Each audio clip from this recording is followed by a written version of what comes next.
নমস্কাৰ বন্ধুসকল, আজিৰ এই ভিডিঅ'টোত আমি কথা পাতিম চৰকাৰী স্কুটি কেতিয়া দিব।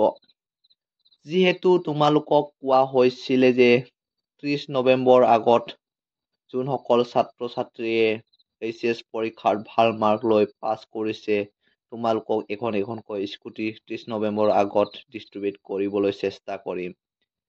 কিন্তু এতিয়ালৈকে কোনো ডিষ্ট্ৰিবিউচনৰ কোনো ধৰণৰ অফিচিয়েলি নটিফিকেশ্যনটো অসম চৰকাৰৰ পৰা অহা নাই।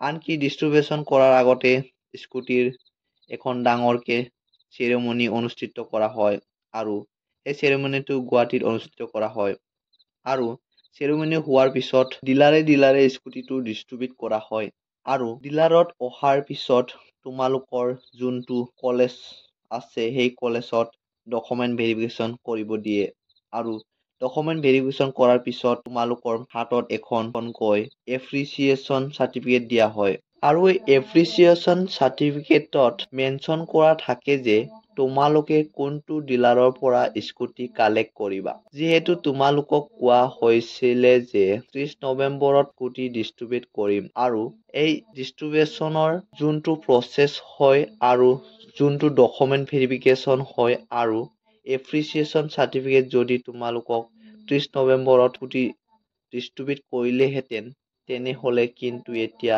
তোমালোকৰ ডকুমেণ্ট ভেৰিফিকেশ্যন শেষ হৈ গ'লহেঁতেন। কিন্তু এতিয়া ডকুমেণ্ট হোৱা নাই, ডকুমেণ্ট ভেৰিফিকেশ্যন হোৱা নাই, এপ্ৰিচিয়েশ্যন চাৰ্টিফিকেট তোমালোকে পোৱা নাই, তেনেহ'লে ইম্পৰ্টেণ্ট কথাটো হৈছে যে এইটো বৰ্ষত তেনেহ'লে তোমালোকক কেতিয়া স্কুটি ডিষ্ট্ৰিবিউট কৰিব।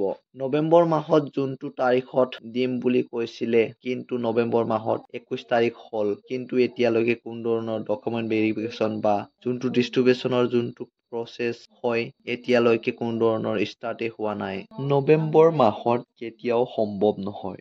তোমালোকে এতিয়া ধৰি লোৱা যে ডিচেম্বৰ ফাৰ্ষ্ট উইকত তোমালোকৰ চেৰিমনি অনুষ্ঠিত হ'ব পাৰে আৰু ছেকেণ্ড উইকত স্কুটিটো লাভ কৰিব পাৰা। যিহেতু ডিচেম্বৰ ছেকেণ্ড উইকত স্কুটিটো পাব পাৰা, এতিয়া তোমালোকক স্কুটিটো লাভ কৰিবলৈ ডকুমেণ্টৰ ভিতৰত এইচএছৰ মাৰ্কশ্বিট, এইচএছৰ পাছ চাৰ্টিফিকেট, মেট্ৰিকৰ কোনো ধৰণৰ ডকুমেণ্ট নালাগে আৰু এইচএছৰ ৰেজিষ্ট্ৰেশ্যন ল'ব পাৰে। বাকী তোমালোকৰ আইডি, পেন কাৰ্ড এইখিনি খুজিব পাৰে আৰু পেৰেণ্টছৰ ডকুমেণ্ট লাগিব পাৰে।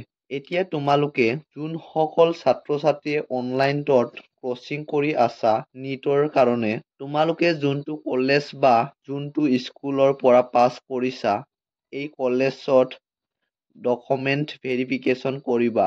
আশা কৰোঁ এই ভিডিঅ'টোৰ জৰিয়তে স্কুটি ডিষ্ট্ৰিবিউচন কনফিউজবোৰ দূৰ হৈ গ'ল। গতিকে যদি ভিডিঅ'টো ভাল পাইছে like, comment and share and subscribe কৰিবলৈ একেবাৰে নাপাহৰিবা। ধন্যবাদ।